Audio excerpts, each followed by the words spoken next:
तो मैं बोला कि अभी तो मैं इधर तीर्थ यात्रा में निकला हूँ, कोई ज़रूरत नहीं है तीर्थ यात्रा करने की, आप सीधा सीधा घर जाओ।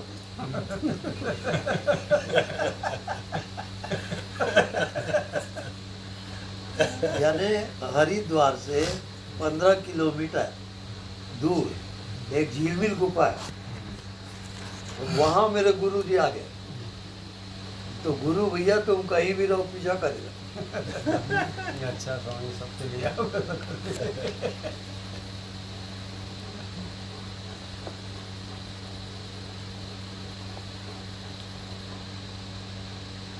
तो मैं उसको मनी मन बोला, तो मरने के बाद भी आप मेरा पीछा करोगे? तो वो बोले मैं छोड़ूंगा ही नहीं।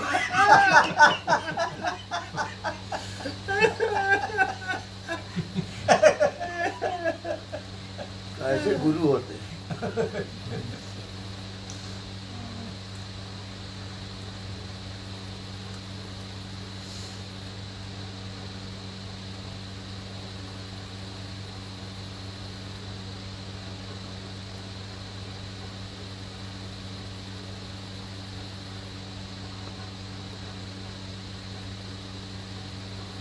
तो मैं बोला घर में जाऊंगा, वो बंटवारा में झगड़ा हुआ तो फिर शुरू हो जाएगा।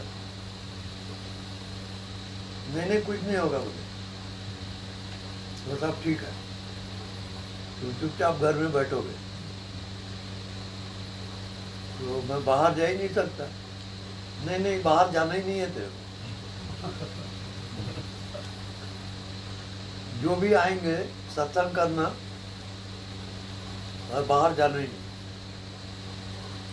अब गुरु आ गया, मानना ही पड़ता है। ये गुरु लोग जो होते ना, मरने के बाद भी नहीं छोड़ते।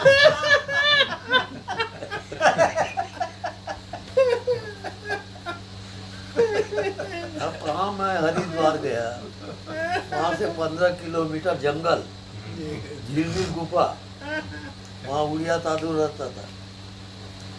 अब मैं ऊपर और सीढ़ी चढ़ा, ऊपर में एक और था, तो सीढ़ी चढ़ा तो देखा स्वामी जी बैठे हैं। अरे आप यहाँ कैसे आ गए? नहीं अब हम भी चलेंगे, हमको नीचे उठा के ले जाओ। मैं बोला इतना भारी भरकम शरीर मैं नहीं उठा सकता। अरे उठाओ तो बोले। अब उठाया, गोद में लिया तो फूल जैसे हल्का एकदम। तो मैं नीचे लाया, अब नीचे लाया तो फिर वो बोले अब तुम घर जाओ। अरे मैं तो तीर्थ यात्रा हरिद्वार वगैरह घूमने आया हूँ। हम बोले ना तुमको घर जाना है, कहीं इधर उधर नहीं जाना। तब मैं घर आया। यानी गुरु ऐसा होता है, आप मर भी जाओ तब भी पीछा करेगा।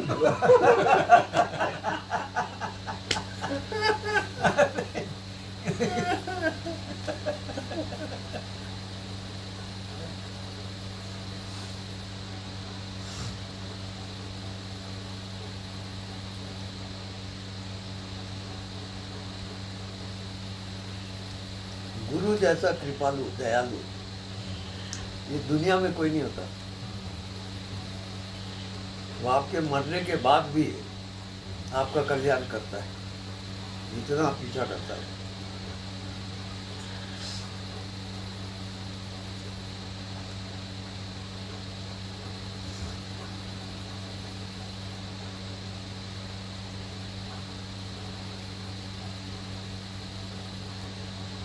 अब मेरे को बोल दिए हो, अब घर छोड़ के कहीं जाना नहीं।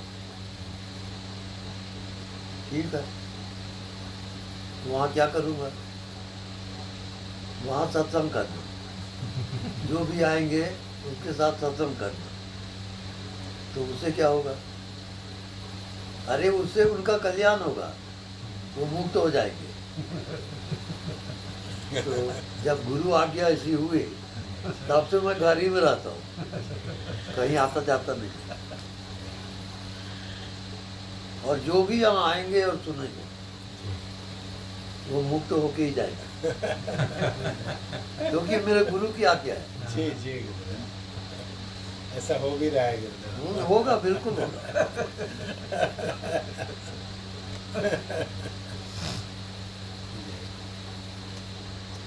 अब मेरे को ड्यूटी दे दी है, तो घर से बाहर कहीं जाओगे नहीं, और जो भी आएंगे सत्संग करेंगे और मुक्त हो जाएंगे। तो मैं बोला गुरु आज्ञा है तो चलो, चलने दो, मैं क्या करूँ।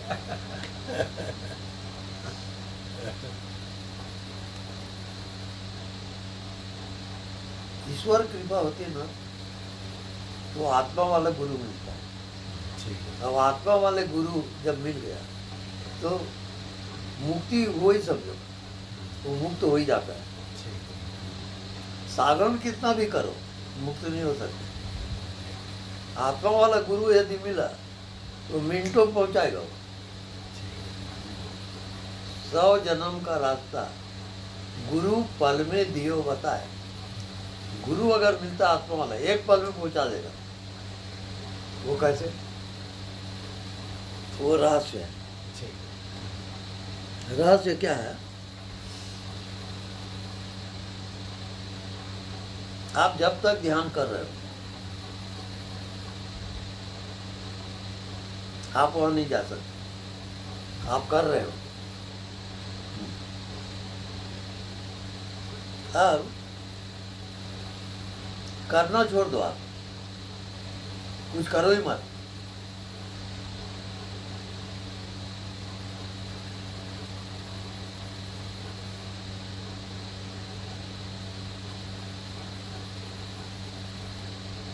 तो करने का नाम मन। जब आप कुछ भी नहीं कर रहे हो तो मन का खेल खत्म हो गया। जिसको कहते हैं नॉन डूइंग। जैसे रात को आपको नींद आती है तो क्या ध्यान करते हो क्या, कि कसरत करते हो? नींद उतरती है, उतरती है। ऐसी ध्यान उतरेगा। आप करो मत। जब भी ध्यान में बैठो मन बुद्धि को फेंको, कुछ करो ही मत, जैसे आप हो ही नहीं।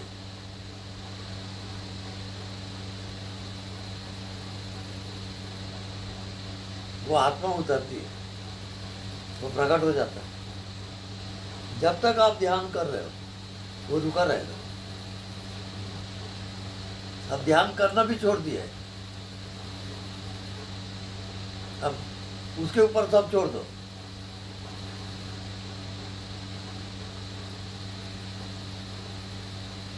तब आत्मा प्रकट हो जाएगी। जैसे देखो,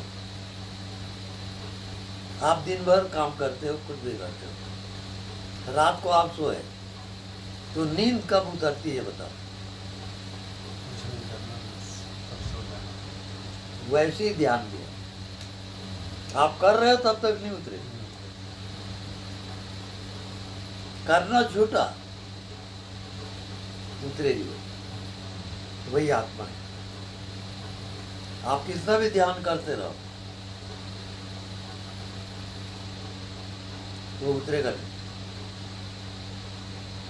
जब करना आपका छूट गया, आप कुछ कर ही नहीं रहे हो, ये बहुत कठिन साधना है, नॉन डूइंग। आप कुछ भी ना करो,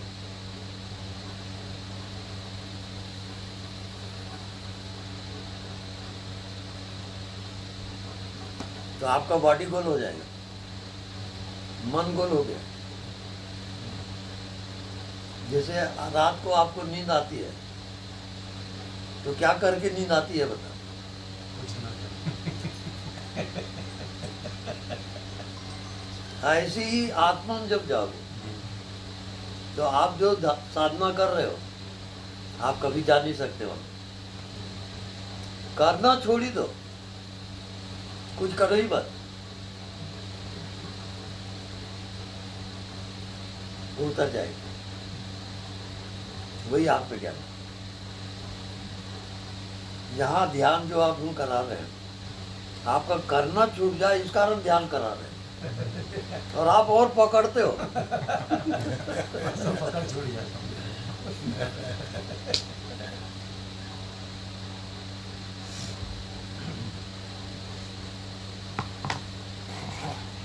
बस ध्यान ऐसा है, जैसे रात को आपको नींद आती है, लाइट ऑफ कर दिए, बिस्तर पे लेट गए, नींद को लाते हो क्या?